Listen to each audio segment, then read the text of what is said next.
అందరికీ నమస్తే. మాజీ ముఖ్యమంత్రి కేసీఆర్కు మళ్ళీ నోటీసులు. కాకపోతే ఈసారి ఆయన కలవలే. నందినగర్ ఇంటికి పోయి రాత్రిపూట 9:30కు పోయి దొంగతనంగా గోడకు నోటీస్ అతికిచ్చి వచ్చారు. ఆదివారం నాడు 3 గంటలకు మీరు ఈ ఇంట్లో నందినగర్ ఇంట్లో అందుబాటులో ఉండాలి అని. దానికన్నా ముందు ఏం జరిగిందో మీకు తెలుసు కదా. నేను ఇరవైలో ఉంటా, మీరు ఇరవైకి రండి, నేను విచారణకు సిద్ధంగా ఉన్నా, నేను మీకు సహకరిస్తా, నేను రెడీగా ఉన్నా, మీరు ఇంకొక టైం కేటాయించుకొని రండి అని ఆయన ఇచ్చిన రిప్లైకి పోలీసు వాళ్ళు లేట్ నైట్ అనమాట. అసలు ఒక ప్రతిపక్ష నేత ఇంటికాడ సెక్యూరిటీ ఉంటుంది, పోలీస్ అవుట్ పోస్ట్ ఉంటుంది, అలా పోలీసులే ఉంటారు, కానీ ఎవరూ లేరు అనే ఒక సాకు చూపించి అక్కడ రాత్రి కూడా అతికిచ్చారు. ఆడ కొంతమంది కార్యకర్తలు ఉన్నారు, వాళ్ళంతా గొడవ కూడా పెట్టుకున్నారు. ఏం జరుగుతుందంటే ఒక తప్పును కప్పిపుచ్చుకోవడానికి పోలీసులు ఈ ప్రభుత్వం పెట్టే ప్రెషర్, రేవంత్ రెడ్డి పెట్టే ప్రెషర్, ప్రభుత్వం అంటే మళ్ళీ మినిస్టర్స్ అందరూ వస్తారు, మినిస్టర్స్ అందరికి దీనిలో ప్రమేయం లేదు.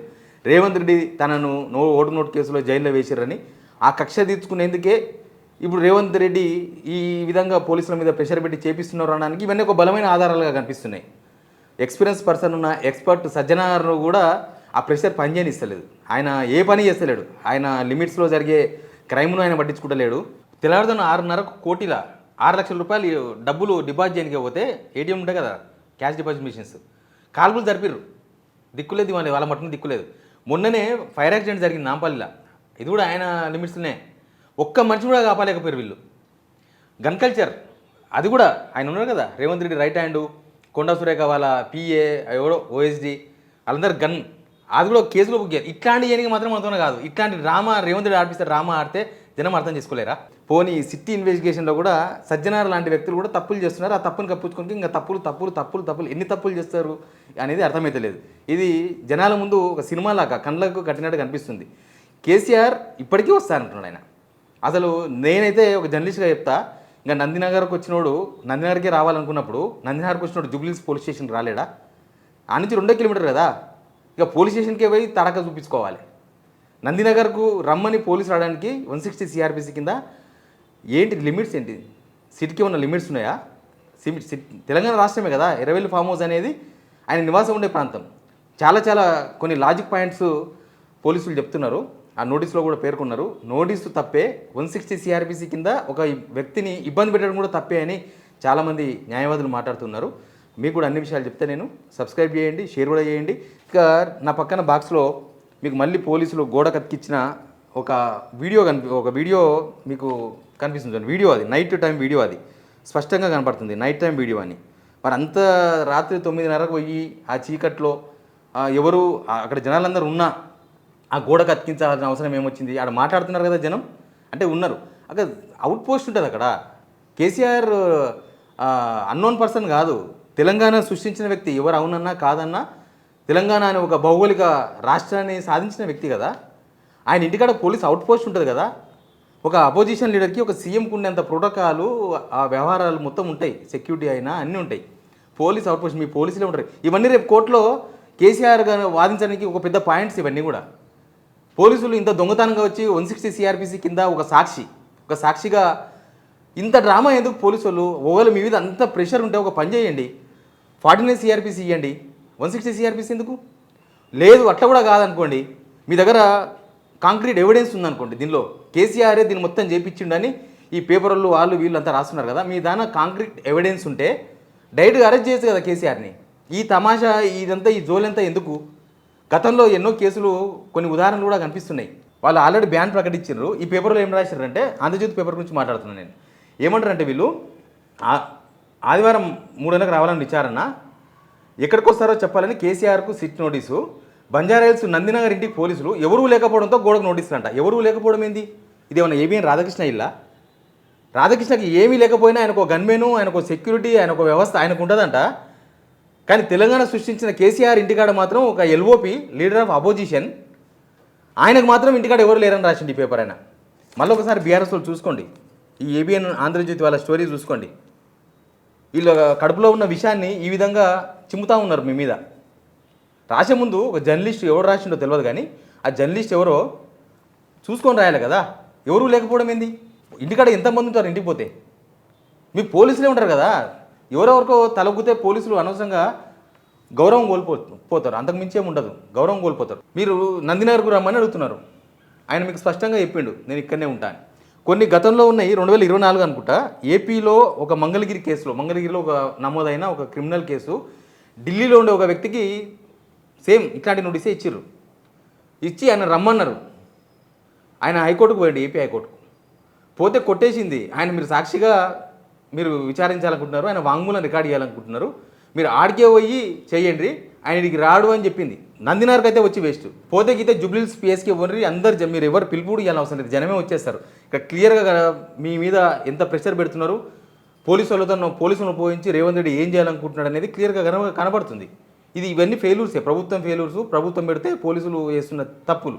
ఎలక్షన్ అఫిడవిట్లో అసెంబ్లీ అధికారిక రికార్డుల్లో కేసీఆర్ ఇదే అడ్రస్ చూపించాడు కాబట్టి ఆయన ఇదే అడ్రస్కి రావాలి, మేము ఇదే అడ్రస్కు నోటీస్ అంటిస్తామంటారు. మరి మొన్న ఎందుకు పోయినారు, ఫామ్ హౌస్కి ఎందుకు పోయినారు? తప్పే కదా. ఆ తప్పులు సరిదిద్దుకోనికే ఇప్పుడు ఈ తప్పులు చేసిండ్రు. మీరు ముందే ఫామ్ హౌస్ పోయేది లేకుండే, ఇక ముందే మీడియాకి మొత్తం లీకులు ఇచ్చేసి ఫామ్ హౌస్కి పోయి ఫామ్ హౌస్లో నోటీస్ ఇచ్చి ఇదంతా హడావిడి ఎందుకు చేసిండ్రు? మరి అధికారికంగా మంత్రులు కదా, సీతక్క కొండ సురేఖ కదా, మేడారం జాతరకు ఆహ్వానించడానికే ఆడికి ఎందుకు పోయినారు, ఫామ్ హౌస్కి ఎందుకు పోయినారు? మరి ఈయన నందనగర్ని గోడ కత్తిచ్చి వచ్చి లేకపోతే ఆడ ఎవరైనా ఉంటే వాళ్ళకి ఇచ్చేసి వస్తే అయిపోయేది కదా. ఇదంతా ఎందుకు, ఈ అంగం అంతా ఎందుకు చేసిండ్రు? అసలు దీనిలో పోలీసులు చాలా పాయింట్లు మిస్ అవుతున్నారు. ఇందులో ఆర్డినరీ రెసిడెన్స్ చట్టం ఏమంటుందంటే, ఆర్డినరీ రెసిడెన్స్ అంటే కేవలం నిరంతరంగా నివసిస్తున్న స్థలం, పేపర్లో రాసిన అడ్రస్ కాదు. ఆయన ఆనే ఉంటుండు కదా. ఆయన కాన్స్టిట్యున్సీ కూడా ఇరవేల్ అనేది గజ్వేల్ కాన్స్టిట్యున్సీ కూడా ఒక కాన్స్టిట్యున్సీ ఎమ్మెల్యే. అంటే ఆయన ఒక ఎమ్మెల్యే లేకపోతే ఆయన ఒక ప్రజాప్రతినిధి కాబట్టి మీరు ఎన్నికల అఫిడవిట్ లేకపోతే ఇంకేదో మాట్లాడుతున్నారు కదా. మరి సామాన్య వ్యక్తికి ఒకరొక అడ్రస్లో ఖచ్చితంగా రాసిచ్చిన అడ్రస్లో, ఎప్పుడో రాసిచ్చిన అడ్రస్లో అందులోనే ఉంటారా? మారుతూ ఉంటారు. అప్పుడేం చేస్తారు? ఆయన ఎక్కువ కాలం అక్కనే కదా, రాజకీయ వ్యక్తిగత జీవితం అంతా కూడా ఆయన ఇరవేల్ ఫామ్ హౌస్, ఆయన అగ్రికల్చరు అక్కనే గడుపుతున్నారు కదా. ఇక్కడ ఏ ఇంటికి రావాలన్నది పోలీసులు సృష్టిస్తున్న వివాదం. ఏ ఇంటికి రావాలి ఆయన అనేది పోలీసు చట్టము ఆ వ్యక్తి సౌకర్యం. 72 years మనిషి, 65 years దాటిన వ్యక్తుల సౌకర్యార్థం చట్టంలో ఆ క్లాస్ పెట్టింది. మీరే పోయి 160 CRPC కింద ఇచ్చిన వ్యక్తుల వాంగ్మూలం రికార్డ్ చేయాల్సింది, వాళ్ళు ఎక్కడుంటే అక్కడ పోయి అనేది వాళ్ళ సౌకర్యార్థం కాదు. ఇక్కడ సిట్ వాళ్ళు ఏం చేస్తున్నారంటే వీళ్ళ సౌకర్యార్థం చూసుకుంటున్నారు. వాళ్ళు ఏమనంటే మేము డాక్యుమెంట్లు పట్టుకురామని ఇబ్బంది అవుతుంది ఫామ్ హౌస్ తీసుకురానికే. అరే జూబ్లీహిల్స్ పిఎస్ నుంచి నందినగర్ ఇంటికి తీసుకురానికి చేతనవుతుంది. అదే కారు, అదే జీపు, అదే పెట్రోలు, అదే డ్రైవరు, అదే పోలీసులు, అదే సిట్టు. 20 ఫామ్ హౌస్ కొనికి వచ్చిన ఇబ్బంది ఏముంది? మీకు సమాచారం కావాలన్నా లేకపోతే ఈ పట్టువిడుపు రాజకీయాలు కావాలన్నా? సిట్కి ఇక్కడ రాజకీయాలే చేయాలని చూస్తున్నాడు సిట్టు కూడా. మీకు సమాచారమే కావాలి, ఆయన దగ్గర ఏదో ఒక సమాచారం, మీకు కీలకమైన సమాచారం ఉంది అనుకున్నప్పుడు డైరెక్ట్గా మీరు 20 ఫామ్ హౌస్ పోయి ఆయన కోరుకున్న ప్లేస్కే పోయి విచారణ జరిపి ఆయన దగ్గర నుంచి మంచి ఏదో ఒక కాంక్రీట్ ఎవిడెన్స్ పట్టవచ్చు కదా. అసలు వాళ్ళు ఇచ్చిన నోటీస్లో కాంక్రీట్ ఎవిడెన్స్ అసలు ఏ సోర్స్ ప్రకారం ఆయన వాంగ్మూలం రికార్డ్ చేయాలనుకుంటున్నారు లేకపోతే ఆయన క్వశ్చన్ చేయాలనుకుంటున్నారో ఆ స్టేట్మెంట్లో కూడా ఉండాలంట. వాళ్ళు ఇచ్చిన నోటీస్లో అట్లాంటిది ఏం లేదు. గుడ్డిగా ఉత్తగా ఒక పెద్ద మనిషి ఆయన, ప్రతిపక్ష నేత రేవంత్ రెడ్డిని ఫాలో అయితే మాత్రం పోలీసులు బొక్కలో ఇరుక్కుంటారు. రేవంత్ రెడ్డి తప్పించుకుంటాడు. మీకు తెలియకపోతే చేసేది లేదు. నాకు మొన్న కాంగ్రెస్ ఒక మాజీ మంత్రి, ఒక మంత్రి ఇప్పుడు ఆయన చెప్తున్నాడు రేవంత్ రెడ్డి ఎక్కడ పేపర్ మీద సంతకం పెట్టాడట. ఎందుకంటే తర్వాత ఉంటుంది పెళ్ళి అని. ఎక్కడ పెట్టాడు? ఆయన పీసీ చీఫ్ ఉన్నప్పుడు కూడా ఎక్కడ ఏ పేపర్ మీద సంతకం పెట్టేవాడు కాదంట. పోలీసు వాళ్ళు గమనించాల్సింది ఆయన ఎక్కడ ఏం సంతకం పెట్టాడు. ఆయన చెప్పింది ఇనుకుంటూ పోతే తర్వాత బలి కావాల్సింది. కోర్టులు మిమ్మల్ని క్వశ్చన్ చేస్తే ఆన్సర్ మీరే చెప్పాల్సి వస్తుంది కదా. ఎన్నికల అఫిడవిట్ను ఈ సందర్భంగా వాడడం తప్పు అని చాలామంది చెప్తున్నారు. ఎన్నికల అఫిడవిట్ ఉద్దేశం ఏంది? ఓటర్ల సమాచారం కోసం అడ్రస్ పెడతారు అంతే తప్ప పోలీసు విచారణ స్థలం నిర్ణయించింది కాదు కదా. దానికి కాదు కదా ఆధారం. అది జస్ట్ ఓటర్ల సమాచారం కోసమే కదా. ఒక అధికారిక చిరునామా పెట్టుకోవచ్చు, కానీ వాస్తవంగా అక్కనే ఉండాల్సిన ఆవశ్యకత అవసరం కూడా ఉండకపోవచ్చు కదా. ఇప్పుడు ఇతర రాజకీయ నాయకులకు గ్రామాల్లో విచారణ జరిగిన సందర్భాలు లేవా? వాళ్ళు పోయి పోలీసు వాళ్ళు కావాలంటే పోలేరా? సిట్టుకు లిమిట్స్ ఉంటాయా? ఓన్లీ జూబ్లీహిల్స్నే దాటొద్దని ఏమని చెప్పినారు సజ్జనార్కు? అట్లేం లేదు కదా. టైం ఫిక్స్ చేయడము, స్థలం మార్చనివ్వకపోవడము, ఆదేశాలలాగా ఒక సాక్షిని పోలీసు వాళ్ళు ఆదేశాలు ఇచ్చి సాక్షితో సమాచారం రాబడతారా?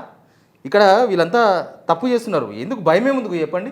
ఫామ్ హౌస్ పోయి తీసుకొని వచ్చిన భయమేమున్నది మీకు? పోలీసులు చట్టాన్ని అక్షరాల్లో పట్టుకొని దాని ఆత్మను విస్మరిస్తున్నారు. ఇక్కడ కేసీఆర్కు వీళ్ళంతా ఆయుధాలు ఇస్తున్నారు అనమాట. ఆయన హైకోర్టుకి కనుకపోతే ఇవన్నీ చాలా చాలా బలమైన ఆధారాలను కూడా కనిపిస్తున్నాయి. దీని మీద మగ్గిన చర్చ జరుగుతుంది తెలంగాణ వ్యాప్తంగా. జరగాలి. బహుశా కేసీఆర్ బీఆర్ఎస్లో అదే కోరుకుంటున్నారు. అందుకే వాళ్ళు కూడా డ్రాగన్ చేస్తున్నారు. జరగాలి, జనాల్లో చర్చ జరగాలి. రేవంత్ రెడ్డి పంతాలు, రేవంత్ రెడ్డి వ్యక్తిగత కక్షలు, దాని మీద జనం కూడా అర్థం చేసుకోవాలని బహుశా ఇదంతా జరిగినట్టు కనిపిస్తుంది. ఎవరో రాధాకిషన్ రావు ఒక పెద్ద ఆయన అని అన్నాడని, ఆ పెద్ద ఆయన ఈయననే కావచ్చు అని పోలీసులు అనుమానమో, లేకపోతే రేవంత్ రెడ్డి ఈయననే అని చెప్తే పేపర్లో ఈయననే అని రాస్తే పోలీసులు విచారణ జరుపుతున్నారో అర్థమైతే లేదు. ఇక్కడ పోలీసులు విస్మరించిన విషయాలు కొన్ని ఉన్నాయి. ఆయన ఏజ్, ఆయన ఎల్ఓపి అనే విషయం మర్చిపోయారు, ఆయన స్టేచర్ ఒకటి ఉంది, లా మర్చిపోతున్నారు పోలీసులు మెయిన్గా.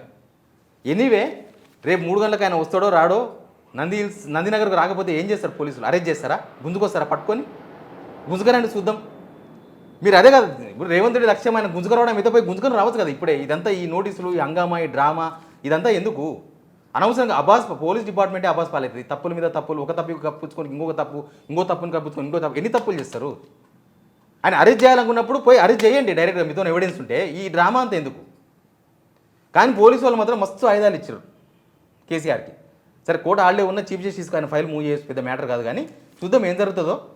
ఆయన ఇప్పటిదాకైతే రిప్లై ఇవ్వలేదు. పోలీసు వాళ్ళు నువ్వు అంటించిపోతే ఆయన లాతో కొడతాడు కదా, లాగుతో లాగి కొడితే చూద్దాం ఏం జరుగుతుందో. Please subscribe.